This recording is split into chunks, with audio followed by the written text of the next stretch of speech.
আসসালামু আলাইকুম ওয়া রাহমাতুল্লাহি ওয়া বারাকাতুহু।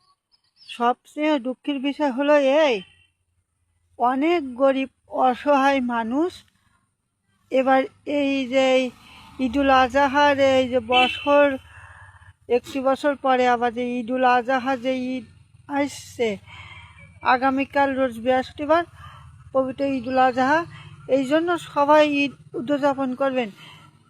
তাছাড়া দুঃখের বিষয় হলো অনেকে কোরবানি করতে পারছে না।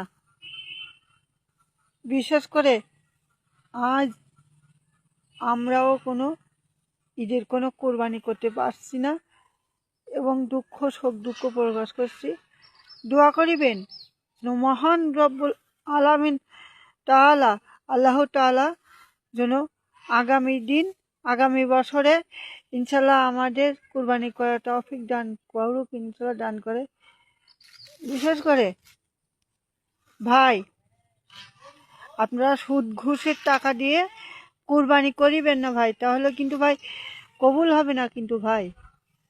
বিশেষ করে ভাই আন্তরিকভাবে দুঃখ প্রকাশ করছি, এবার ঈদে আমরা কুরবানি করতে পারছি না। সকলে মিলে ভালোভাবে ঈদ উদযাপন করিবেন, ভালোভাবে ঈদের আনন্দ করিবেন,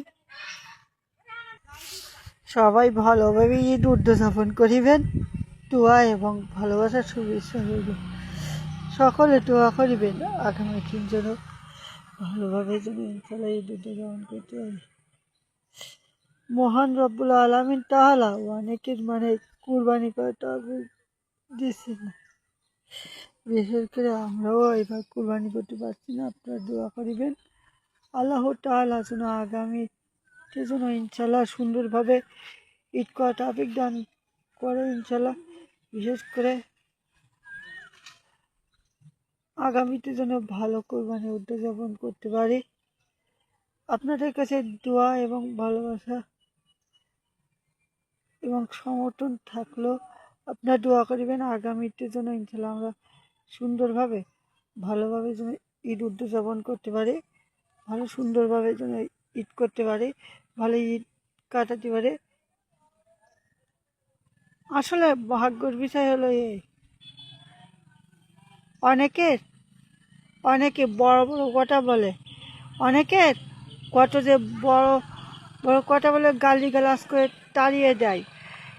ঈদের রোজার ঈদে, কুরবানি ঈদে পোশাক পাতি থাকে না, তাদের ভালো পোশাক পাতি কিনতে পারে না। আবার অনেকে ওই যে কুরবানির গোশত খেতে পারে না, এই জন্য অনেকের কাছে যায়, অনেকে অপমান লাঞ্ছিত করে, অনেকে করে, অনেকে তাদেরকে অপমানিত করে।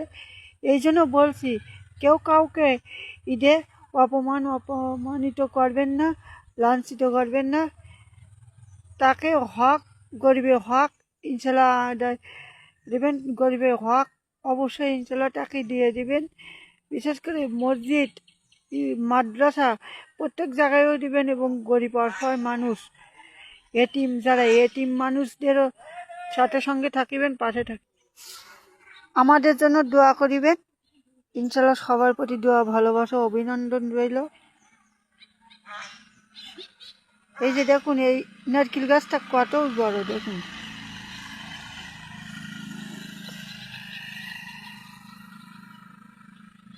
কোনো কাউকে অপমানিত করবেন না।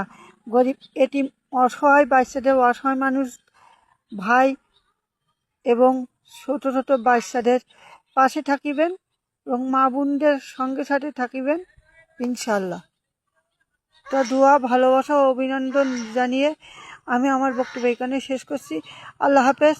আসসালামু আলাইকুম ওয়া রাহমাতুল্লাহি ওয়া বারাকাতুহু।